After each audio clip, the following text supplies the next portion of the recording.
ఆ వ్యవసాయం గురించి పక్కన పెట్టన్నా, ఇప్పుడు జాబ్ చేసే వాళ్ళందరూ మంచోళ్ళని అనలేం కదా. ఇప్పుడు బావ అనుకో మన కళ్ళ ముందే పెరిగినోడు కదా.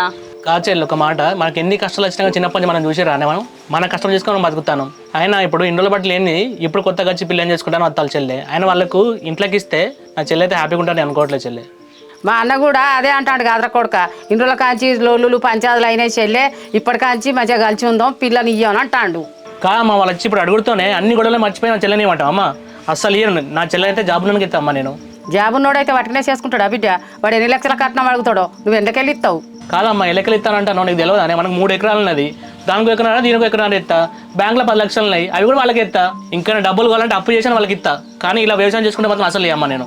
ఉన్న పూలు వాళ్ళకి ఇస్తానంటాను వరకు కొడుక. మరి నీ బతికెట్లా నా బతికెట్లా రేపు? నాదేమున్నదమ్మా, నా చెల్లెల్ని ఒక మంచి జాబ్ ఉన్న ఇచ్చిన అనుకో అయిపోతుంది. తర్వాత నా విషయం తర్వాత చూద్దాం. ఇప్పుడు ఫైనల్ గా ఏమంటావు అన్న, మామ వాళ్ళ ఇంటికి అయితే